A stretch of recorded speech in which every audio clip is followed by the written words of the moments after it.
L'Afrique, bonjour les Africains, les populations sahéliennes de l'Alliance des États du Sahel, les bienheureux, bonjour à tout le monde. Ce numéro donc de votre émission Regard sur l'avenir sur la chaîne C360 sera en tout cas consacré au dernier sommet donc de la Confédération de l'AES tenu à Bamako, au Mali, le 23 décembre 2025. Et bien sûr, un sommet des chefs d'État de l'Alliance des États du Sahel. Et on va sans doute au cours de l'émission parler donc des enseignements, des bilans et aussi donc nous donner cette autre lecture sur les perspectives donc de l'Alliance à travers sa nouvelle présidence. Vous le savez déjà, le président du Faso, le capitaine Ibrahim Traoré, est le nouveau président en exercice de la Confédération AES. Les États du Sahel ont consolidé donc leur union, leur alliance à travers beaucoup d'actes. Les panélistes reviendront sûrement sur les acquis donc de l'alliance et aussi les nombreux chantiers en perspective. Nous allons nous intéresser aux retombées diplomatiques de ce sommet. Et enfin, la feuille de route du nouveau président de la Confédération AES, le président du Faso, le capitaine Ibrahim Traoré. Sur le plateau avec moi, Alouna Traoré, militant et témoin vivant de la révolution d'août 83, Imhotep Bayala qui va sans doute nous rejoindre et Bakary Kaboré, juriste et analyste politique. Camarades, bonjour et bienvenue à l'émission Regard sur l'avenir et merci pour ce temps consacré à la C360. Pour commencer, camarade Traoré, les chefs d'État de la Confédération AES étaient en sommet donc à Bamako au Mali. Quel sommet? Le sommet était le sommet de l'apothéose. Oui. On a senti dans l'ambiance, l'atmosphère, l'harmonie. Il y a un mot que vous venez de souligner tout de suite, la consolidation des acquis de l'AES. Oui. L'AES, en si peu de temps, est devenue majeure. Il n'y a qu'à voir la ferveur, l'accueil des populations du Sahel. Les dirigeants sont en phase avec leur peuple.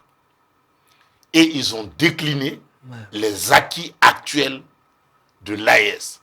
L'AES hier, qui était une théorie, devient sur les fonds baptismaux, on pose la banque d'investissement, un acquis, un siège, la télévision AES, concret, et la radio AES, un siège au Burkina, et cerise sur le gâteau, ce qui a fondé l'Union, c'est l'Union pour la sécurité. Absolument. L'état-major commun. Ça devient un État, l'espace AES, avec un commandement unique pour défendre la sécurité des populations. Donc, à ces deuxièmes assises de l'AES, vraiment, le rendez-vous de l'harmonie et de la vision commune et de la confiance renouvelée entre les États, ça se sentait. Tous les trois discours ont emprunté le même chemin. L'adversaire est connu, le terroriste est connu, la maladie a été diagnostiquée. Maintenant, les remèdes qu'il faut, le remède majeur, c'est la mobilisation des peuples autour des dirigeants pour la libération totale, la quête de souveraineté et de l'indépendance réelle. Voilà déjà ce qu'on peut dire. C'est la rencontre de la maturité. Et puis, il faut se féliciter, les trois chefs d'État ou les deux chefs d'État de l'AES ont fait confiance au Burkina Faso pour être à la présidence de l'AES. C'est un signe de confiance. Tout à fait. Le capitaine Ibrahim Traoré sort et le Burkina sort grandi de cette deuxième session. Il porte le flambeau des réformes futures. Et les États attendent beaucoup du Burkina. Tout à fait. Le Burkina, l'espoir de l'AES, espoir de toute l'Afrique militante, tout le monde a les yeux braqués sur le Burkina. On attend du capitaine beaucoup de choses. Il a déjà déroulé au Burkina de quoi est-ce qu'il est capable. Et j'emprunte le terme aux Maliens qui l'ont surnommé Waraba. En termes clairs, le lion. Absolument, absolument. Donc, les destinées de l'AES sont portées par le lion. On s'attend à beaucoup de choses. Les Mossis disent que la saison sera belle. Ça se voit à l'eau sucrée qu'on sert aux étrangers. Tout à fait. Donc, vraiment, il faut se féliciter et il faut encourager le capitaine, que le Dieu de nos ancêtres inspire le capitaine pour qu'il fasse aboutir les réformes majeures qui sont attendues de l'AES. Tout à fait. Il y a des grandes questions et la présidence est confiée au Burkina, un tournant majeur. Les peuples se reconnaissent en leurs dirigeants et la destinée de l'AES se trouve aux mains du Burkina. Tout à fait. Et que le Dieu de nos ancêtres inspire le capitaine pour que les réformes à venir consolident et fermentent davantage, cimentent davantage les acquis de l'AES. Absolument. Camarade Kaboré, ce sommet était beaucoup attendu par les patriotes. Alors, merci beaucoup. Ce sommet, il est alors c'est comme l'apothéose, si on peut le prendre ainsi. Alors, il y a beaucoup d'attentes. Alors, cela répond aux aspirations profondes des peuples de l'AES. Tout à fait. Le peuple du Sahel, du Niger, du Mali et du Burkina Faso. Parce qu'effectivement, le combat, il est tellement noble, il est profond, il a beaucoup d'enjeux. Et donc, pour cela, les populations attendent beaucoup de leurs dirigeants et de la marche empruntée par l'AES. Et donc, ce sommet qui vient d'avoir lieu à Bamako vient couronner beaucoup d'initiatives et beaucoup d'attentes. Premièrement, il y a ce que nous appelons, il y a une affirmation de la diplomatie de souveraineté. On a affirmé, même si on ne veut pas nous voir, nous sommes bel et bien là et on va continuer notre chemin et notre voie. Il faut compter avec nous. Et il faut compter avec nous. Ça, c'est le premier point qui a été, et le sommet de Bamako vient donner ce premier signal. Tout à fait. Deuxième signal que ça donne, ça envoie un autre message au monde entier en disant qu'effectivement, alors pour ceux qui étaient en train de continuer leurs rêves, qu'ils se réveillent. Je vais parler effectivement du reste de la CEDEAO qui était en train de prolonger effectivement le délai que l'AES s'est donné pour quitter définitivement la CEDEAO. Et donc, la CEDEAO avait dit, non, on prolonge, on vous donne 6 mois, le temps que vous réfléchissez, si votre choix est meilleur, s'il n'est pas bon, en tout cas, vous avez le temps de revenir à la maison. C'est pour affirmer dans le deuxième point que c'est une rupture définitive avec la CEDEAO, de façon claire et nette, par rapport au choix stratégique que l'AES a. Troisième élément qui est très important pour nous de préciser par rapport au sommet de Bamako, alors il s'agit aussi d'une avancée institutionnelle. Parce qu'effectivement, vous allez remarquer qu'effectivement, chemin faisant, l'AES qui est né comme un bébé que nous sommes en train de chérir, d'aimer et de nourrir avec tous nos espoirs, effectivement, commence à pousser des dents. Il faut bien que cela se voit à travers les institutions qui sont mises en place.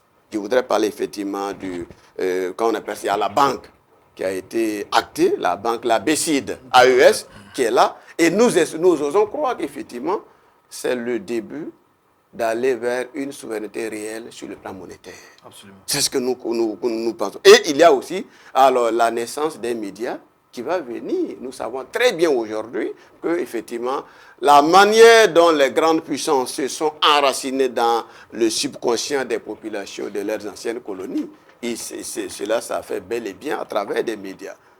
Personne ne peut venir dire le contraire aujourd'hui. Toutes les grandes puissances sont prêtes à mettre beaucoup d'argent dans les médias. Et donc l'AES, en se donnant un média de taille pour porter la voix, les rêves et les ambitions de ces peuples, est en train de marquer des avancées très positives en matière institutionnelle. Quatrième point très important, si vous le permettez, c'est la sécurité. Il y a eu une affirmation claire et nette par rapport à nos choix stratégiques en matière de sécurité. Cela a été réaffirmé lors du sommet de Bamako. La sécurité et la coopération en fait de telle sorte que nous puissions unir notre armée. C'est ce qui a été fait. Nous avons face à nous, effectivement, désormais, une force unifiée de l'OAS avec tous les moyens qui ont été mis en place pour lui permettre à cette armée-là d'être plus opérationnelle en vue de pousser hors, effectivement, de notre territoire, de notre espace AES, ce fameux terrorisme qui a beaucoup endeuillé. Tout à fait. Kamara Traoré, que dire du bilan du président malien, le général Assimi Goïta? Bilan positif, comme il a été noté par tous ceux de la deuxième session de l'AES. Ils ont encouragé la feuille de route indiquée depuis Niamey. Les charges qui ont été confiées, la mission qui a été confiée à Assimi Goïta a été respectée scrupuleusement. La mise sur pied donc des institutions AES, surtout donner corps à l'âme de l'économie AES par une banque d'investissement. Et qui est un prélude, c'est les bases d'une monnaie communautaire qui est en train de se mettre en place. Ça, il faut saluer ça à sa juste valeur. Et l'armée AES, commandement unique, qui était proclamé depuis l'avènement des autorités nigériennes, le Mali, le Burkina ont fait corps avec le Sénégal et le Niger pour dire si vous touchez au Niger, vous avez touché à tous nos États. Ça se concrétise par une armée communautaire, fédéraliste, le commandement unique, espace unique, un seul territoire. Donc ça a été encore affirmé par le sommet de Bamako. Et maintenant, nous sommes, en plus de la guerre physique qui nous a été imposée par la guerre qui nous est imposée par la guerre par procuration. L'ancienne métropole impérialiste a été nommée. Le général Tiani a dit notre ennemi, celui qu'on a en face, c'est la France, qui s'est transformée en terroriste pour nous attaquer. Donc l'ennemi étant connu, diagnostiqué, il faut aller face à lui pour le bouter hors de nos États. Tout à fait. Et s'organiser de façon communicationnelle. D'accord. On dit qu'il faut gagner la guerre de la communication. Oui.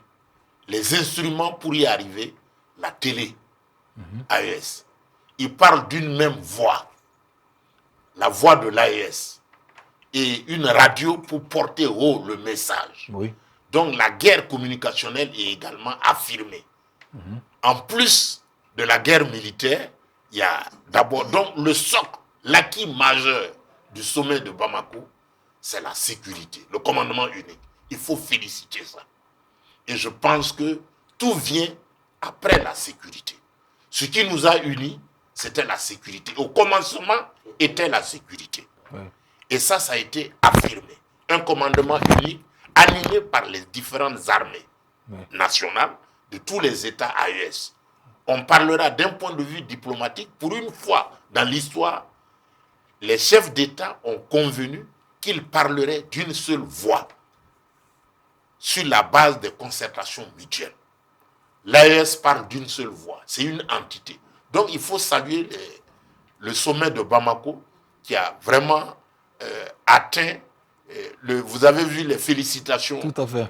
que le président burkinabé et le président nigérien ont adressées à leur homologue du Mali pour travail bien accompli. Tout à fait. Et maintenant, les charges reviennent.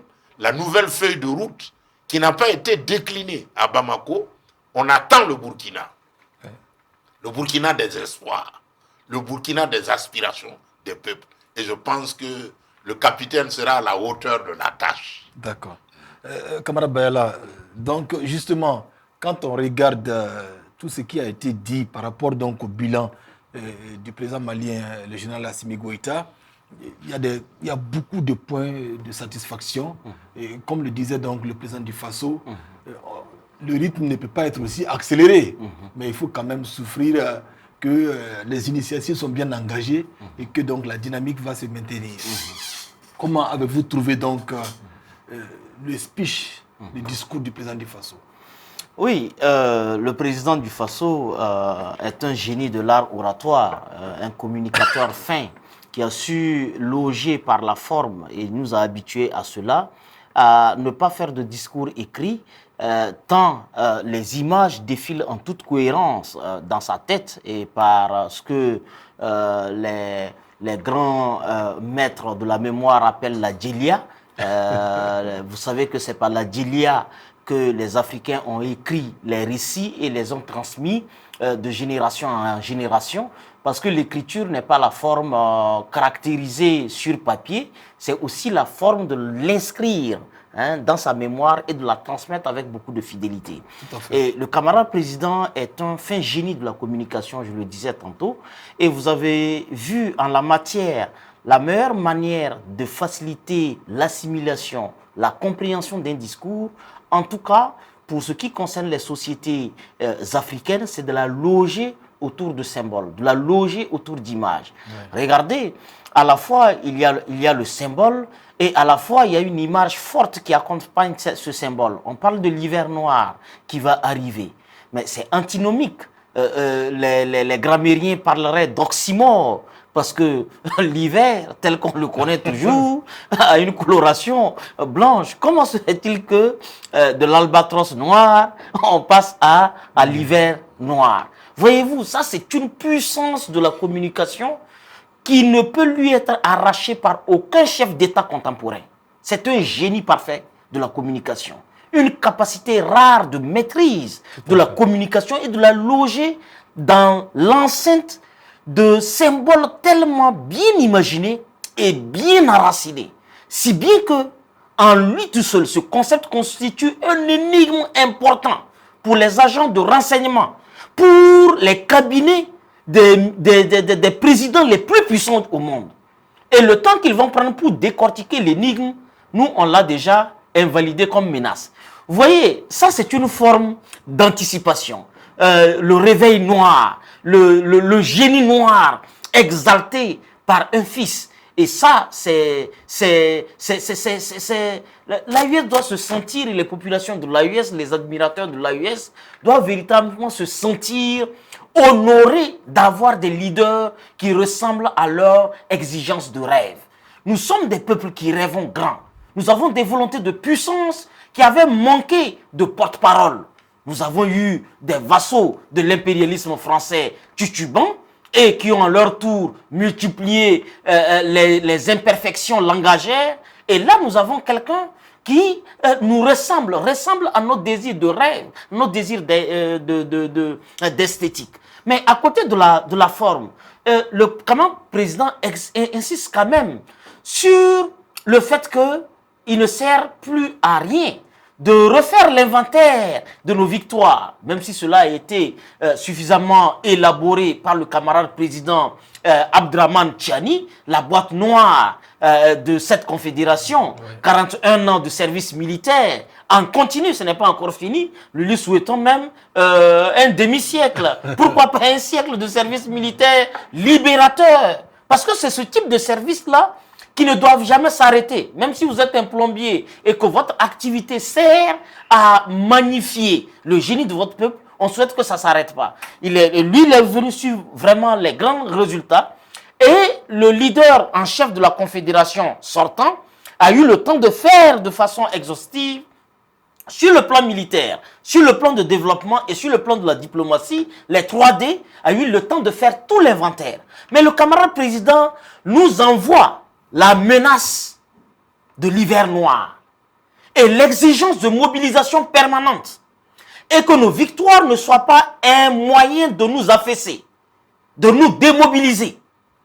Il faut certes célébrer nos victoires et parce qu'elles méritent au rang du sang versé de nos vaillantes forces combattantes qui payent le prix lourd de cette guerre, mais attention, plus grand nous guette, plus grand nous menace. La géopolitique mondiale nous montre qu'elle n'a jamais été alliée, en tout cas pour ce qui concerne les pays occidentaux, ni de la démocratie elle-même, dont ils sont les chantres, ni des droits humains, dont ils sont les promoteurs, encore moins d'une quelconque liberté, qu'elle soit individuelle ou collective. Face à ça, et face à nos yeux aujourd'hui regardant le Venezuela menacé par Donald Trump d'être attaqué, accusé d'être agent de narcotrafic. Et finalement, on dit que c'est les permis pétroliers retirés avec la venue de Chavez. Et que les États-Unis se battent pour récupérer leurs permis pétroliers d'exploitation sauvage du pétrole vénézuélien. Devons-nous continuer à répondre à la chapelle de la démocratie, de ceux qui la vendangent tous les jours? Nous devons continuer à fétichiser autour de nos cas sacrés les questions en lien avec les droits humains, alors qu'ils sont prompts pour leurs intérêts à piétiner tous les droits humains qui existent sur leur chemin. L'Occident n'a pas de pitié pour les droits humains. Le mindset de notre leader, le président en exercice de la Confédération, permet d'amplifier les résultats et les victoires déjà engrangées par la détermination et le courage ferme, solide, mais silencieux du grand fils du Mandé. Et sur les traces de ce fils du Mandé, alors l'héritier de Sankara prend la relève avec une dose de courage, une dose d'imagination inaltérable et surtout d'engagement. Et il a alerté tous nos différents services à se tenir prêts. Et je sais, nous allons aller à un rythme que personne, aucune menace ne pourra nous traquer. Et nous allons continuer à surprendre. En tout cas, c'était tout simplement majestueux, avec des noms et des images fortes comme le drosophile sauvage affamé, la gueule de musaraigne. Voyez-vous, aucun cadeau n'a été fait à personne, ni à l'impérialisme, ni à ses employés locaux. Absolument. Camarade Kaboré, comment vous avez votre lecture du discours du camarade président, le capitaine Ibrahim Traoré? Alors, ce que j'ai retenu du discours du capitaine Traoré, le nouveau président de la Confédération AES, c'est un discours qui est plein d'espoir, mais aussi chargé de combats et d'énigmes. Alors, le co-débatteur, effectivement, donnait quelques éléments. Et lorsqu'on parle d'hiver noir, l'hiver, généralement, effectivement, dans plusieurs pays, là où beaucoup de gens qui nous combattent habitent, se manifeste généralement par la tombée des neiges, assez immense, tout blanc. Effectivement, d'où vient-il qu'effectivement, subitement, cet hiver-là devient noir? C'est un symbole, c'est un message qu'ils vont prendre le temps de décrypter au moment où nous sommes en train de dépasser ce défi. C'était la même chose, au même titre que l'albinos noir. Effectivement, ça a créé beaucoup de débats. Les gens sont en train d'ergoter autour d'une théorie qui a été créée. Mais en ce moment-là, nous sommes en train d'avancer sur des choses. Le temps qu'ils vont finir leurs recherches et revenir, nous sommes déjà en avance. Ils ne voudraient pas notre poussière. Voilà un peu. Donc, alors, c'est cette manière de gouverner très intelligemment qui séduit les masses populaires africaines et qu'on appelle ça, et afro-descendants. Vous voyez, jusqu'au-delà des frontières africaines, les gens décident de venir. D'autres même disent qu'ils préfèrent venir mourir au Burkina Faso.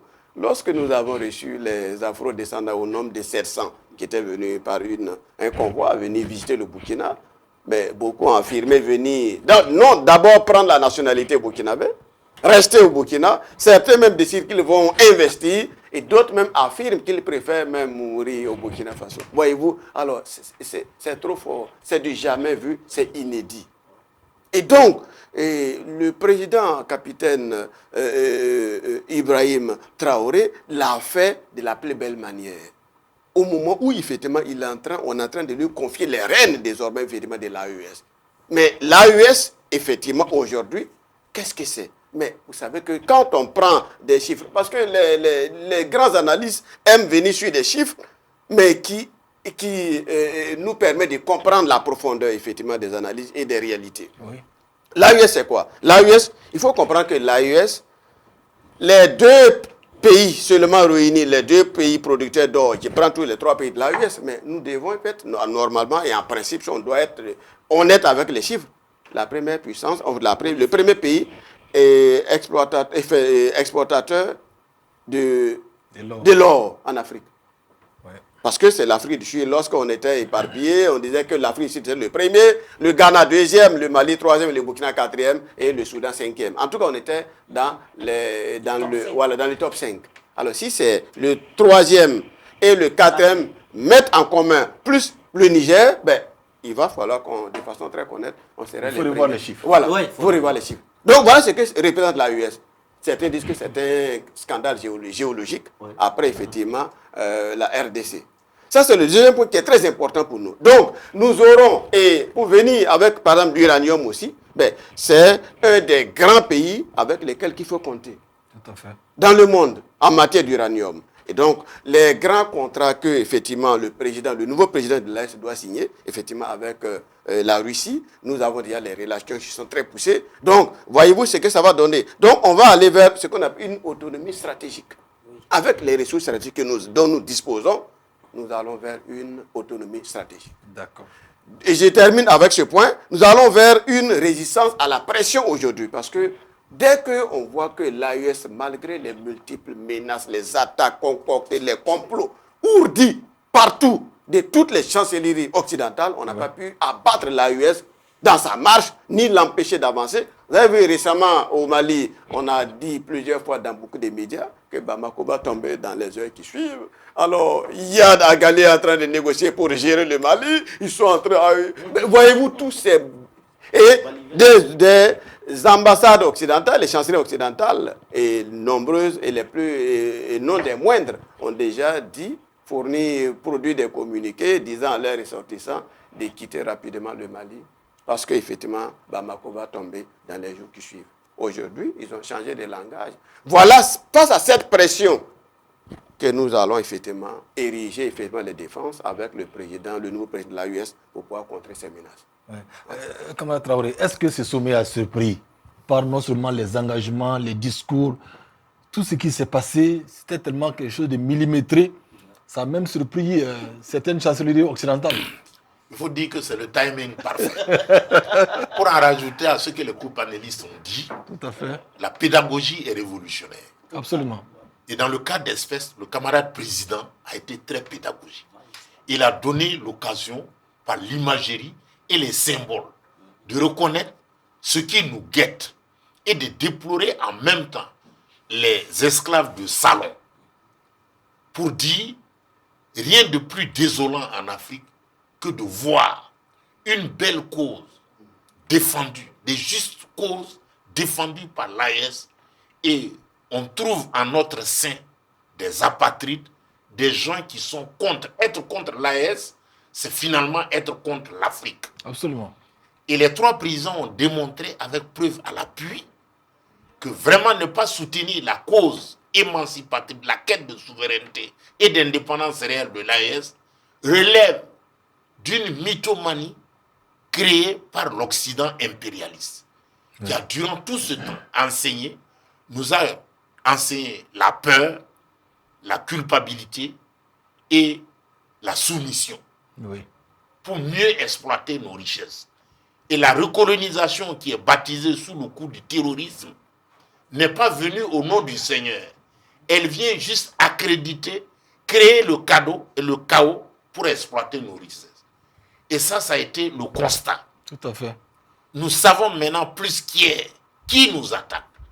Comme le camarade a dit, le général Tiani a décrit tout le manège français autour de l'AES, partant du Tchad, du Nigeria, du Bénin, de la Côte d'Ivoire et de la Guinée, en remontant en Mauritanie et en Algérie pour montrer les menaces.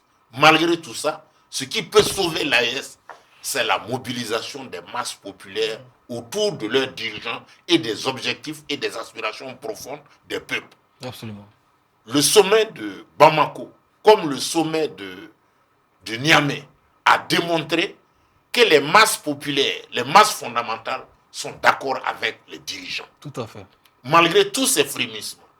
Et les VDP, le Burkina a fait école. Les VDP sont en cours de formation au Niger et au Mali, les supplétifs de l'armée. Comment mobiliser le peuple autour d'intérêts vitaux pour la sauvegarde, la quête de souveraineté.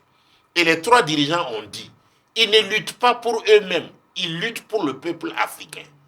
Allant dans le même sens, vous avez vu la part qui a été réservée, quels sont leurs rapports avec la CEDEAO.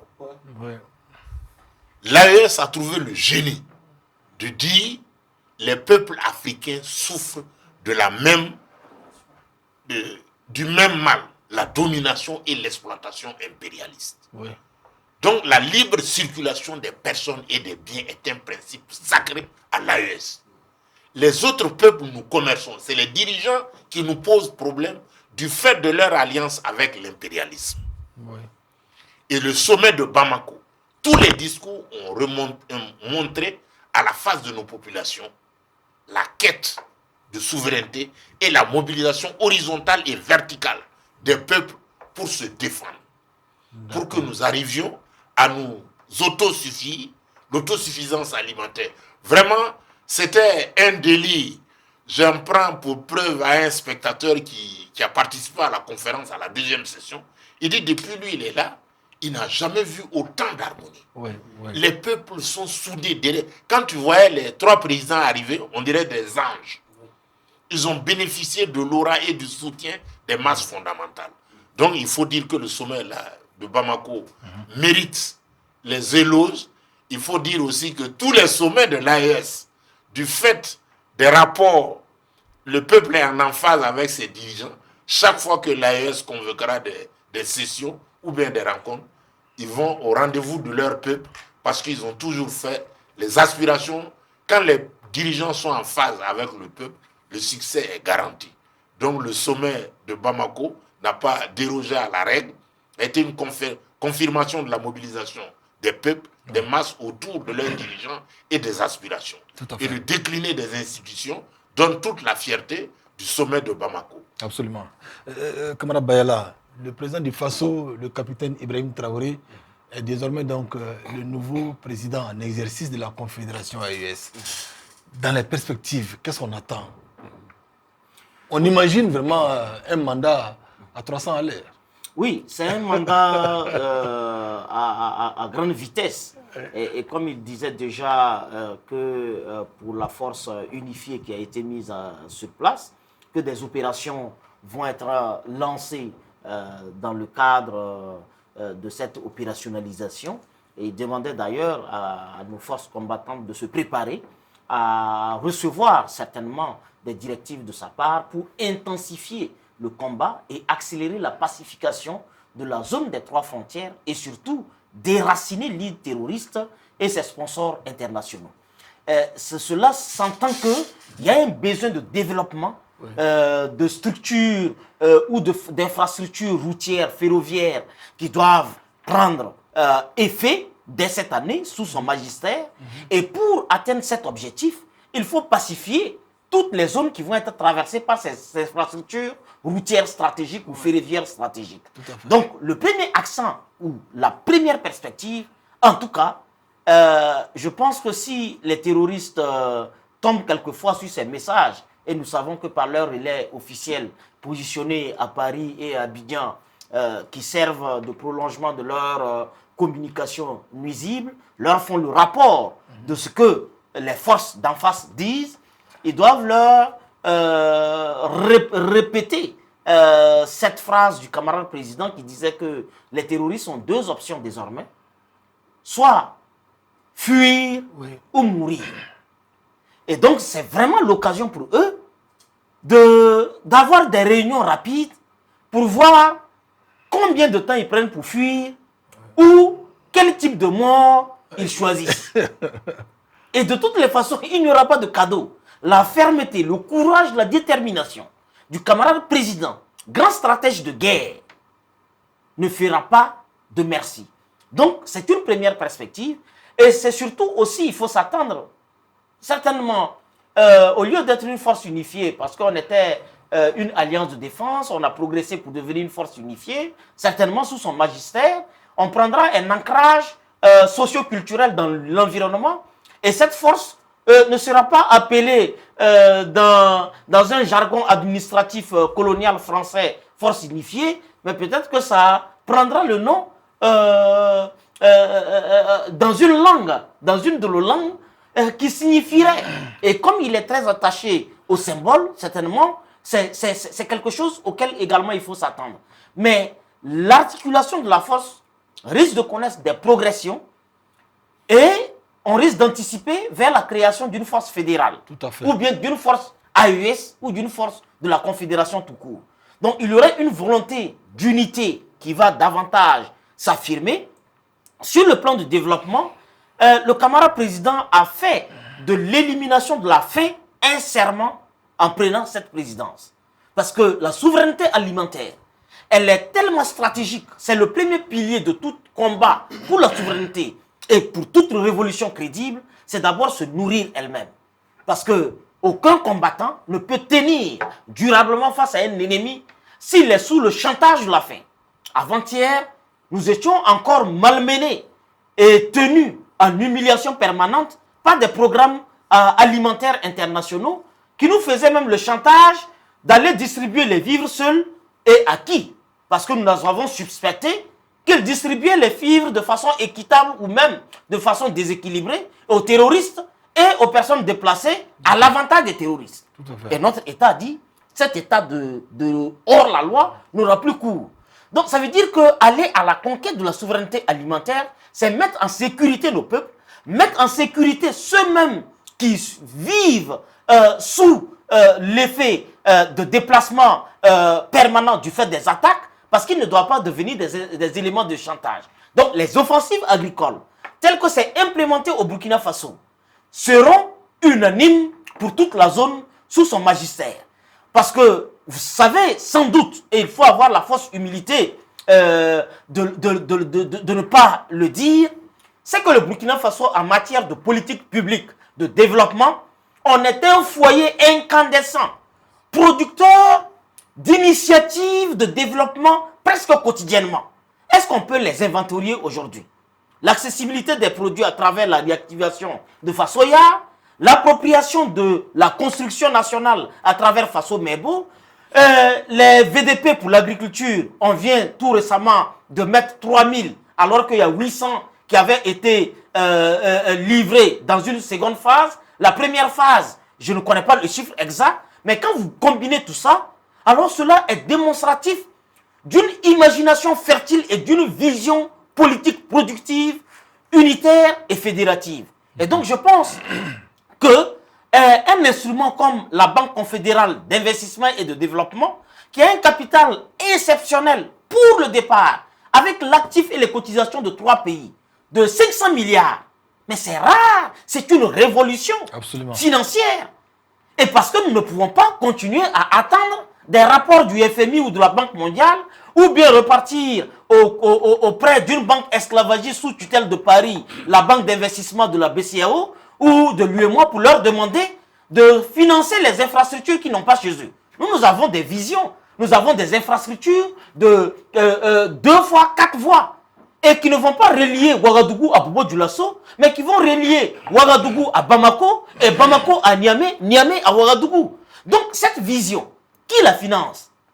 C'est ceux qui nous combattent pour cette vision, qui vont mettre en branle leur système bancaire.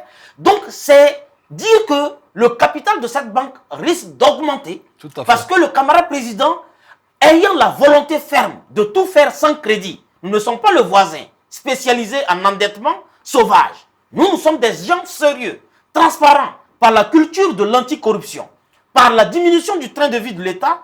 Nous captons des ressources que nous n'avions pas avant. Et surtout, par la maîtrise de nos ressources rares et leur transformation, nous générons des capitaux qu'aucune économie mondiale ne peut générer en si peu de temps. Donc je pense que le camarade président va s'attaquer et renforcer les 3D dans toutes leurs dimensions en construisant avec fidélité dans l'héritage du dévancier Goïta. Absolument.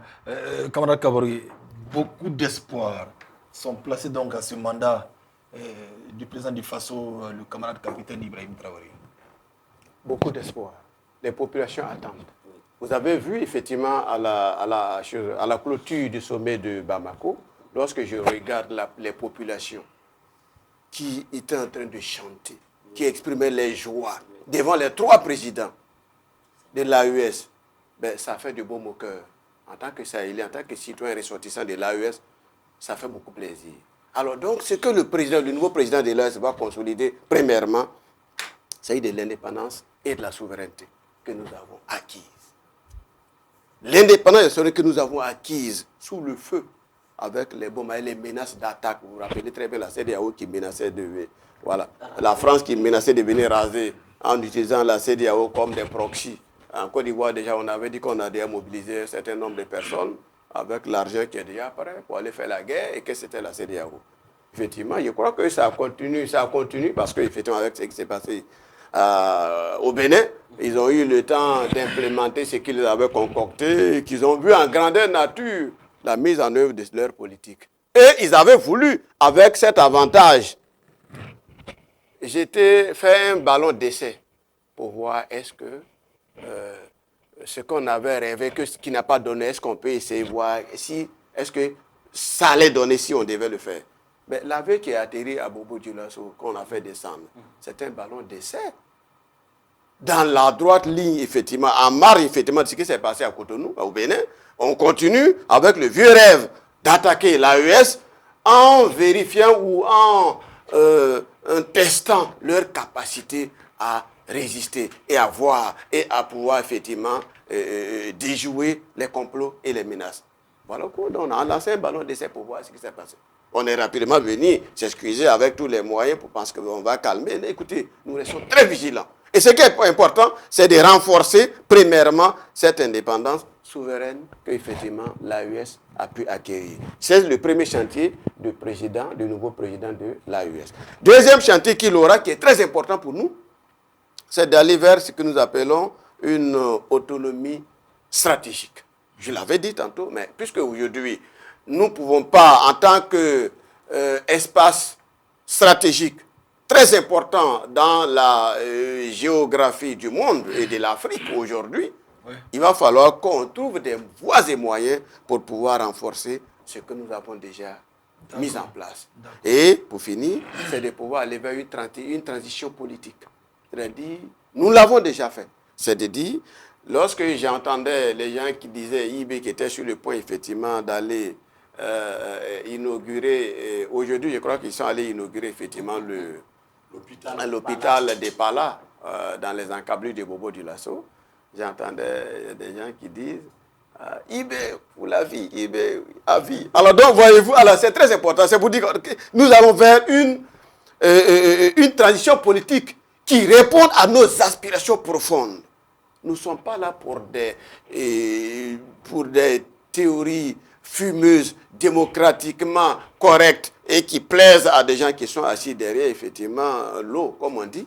Mais nous allons répondre à des politiques et à des chapelles qui répondent aux aspirations profondes des populations. Ça, c'est effectivement l'une des transitions politiques où le président, le nouveau président de l'AES doit conduire l'AES vers effectivement cette transition qui fasse le plaisir et le bonheur des populations de l'AES.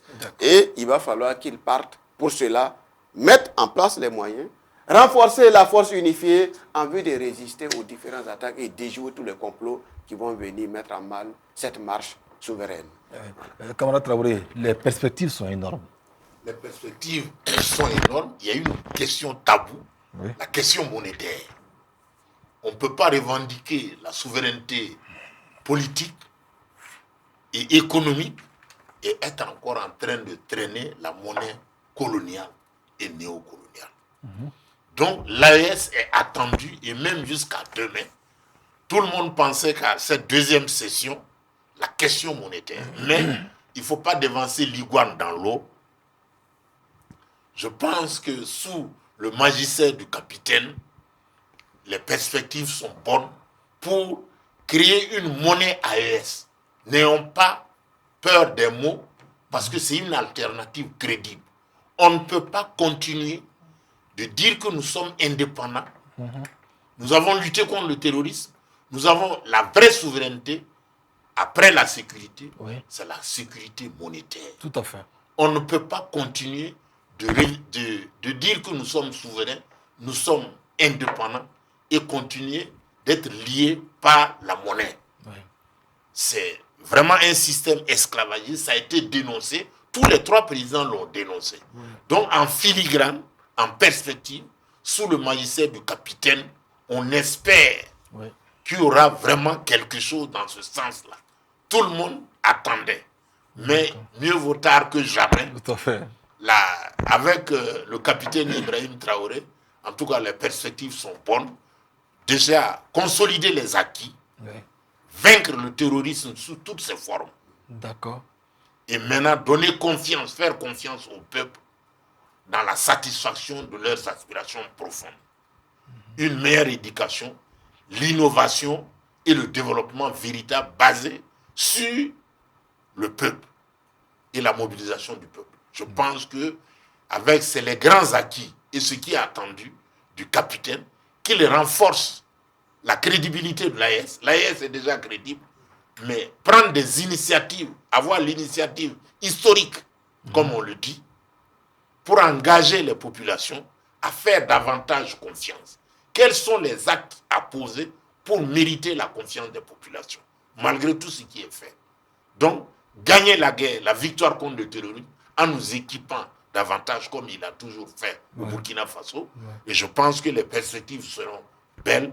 En tout cas, la question monétaire est l'enjeu principal. Tous les États attendent l'AES autour de la monnaie. Et vraiment, c'est une grande question qui n'a pas pu être réglée, mais avec la banque, il faut se dire naturellement que cette question-là sera réglée. Absolument. Voilà. Camarade Bayala, donc ça suppose que sous ce mandat du président du Faso, sûrement la monnaie de l'AES.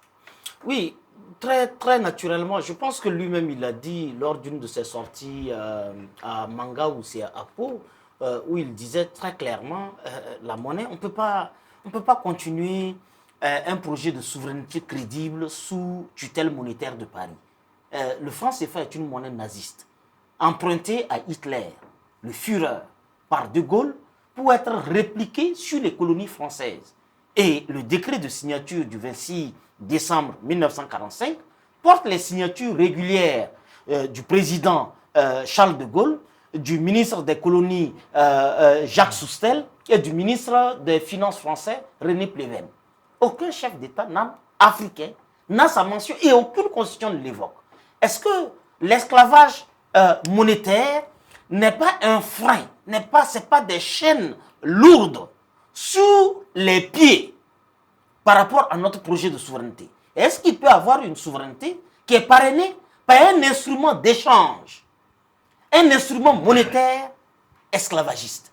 Donc il est évident que si dans le mandat de Assimi Goïta, on n'a pas pu, du fait de l'urgence et des grands défis auxquels on a fait face, il y a eu le défi de la libération de Kidal à notre propre compte, il y a eu le défi de résistance aux mercenaires algériens qui veulent contrôler la zone de Tinzaouaten malien.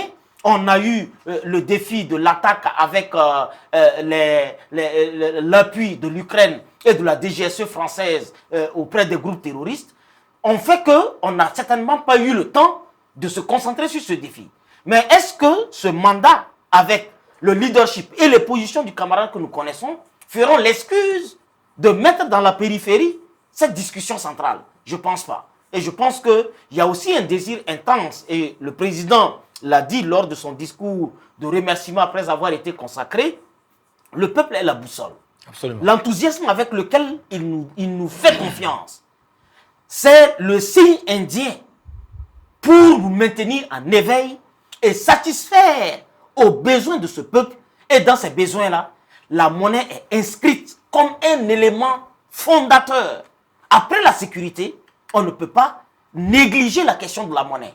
Et c'est pourquoi je pense que avec la centrale d'achat qui va être mise en place, elle permet non seulement la maîtrise des ressources et des matières premières pour profiter à l'industrialisation de nos trois pays et non plus nous échapper par des mécanismes frauduleux de certains, comme on les appelle, opérateurs économiques non patriotiques qui pourraient les vendre par d'autres schémas malgré les politiques protectionnistes. Mais c'est surtout dire que nous partons résolument à travers cette banque d'achat-là, cette centrale d'achat, à la mise en place d'un système solide d'endossement de ce projet monétaire.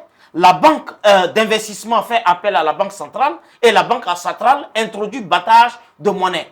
Et la centrale d'achat va permettre de fédérer nos trois, le camarade l'évoquait tout de suite, l'or du Burkina ajouté à celui du Mali et celui du Niger, fait de nous un acteur stratégique et principal de cette ressource-là dans toute l'Afrique. Et imaginez que nous référons à elle comme témoin, comme élément de confiance pour porter notre projet monétaire.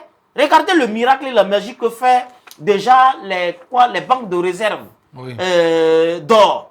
Le Burkina Faso qui n'avait que 500 grammes ou c'est 200 grammes de 1960 à maintenant, en moins d'un an, le Burkina Faso est dans les centaines de tonnes d'or. Donc, je pense que notre coton mis ensemble notre bétail mis ensemble.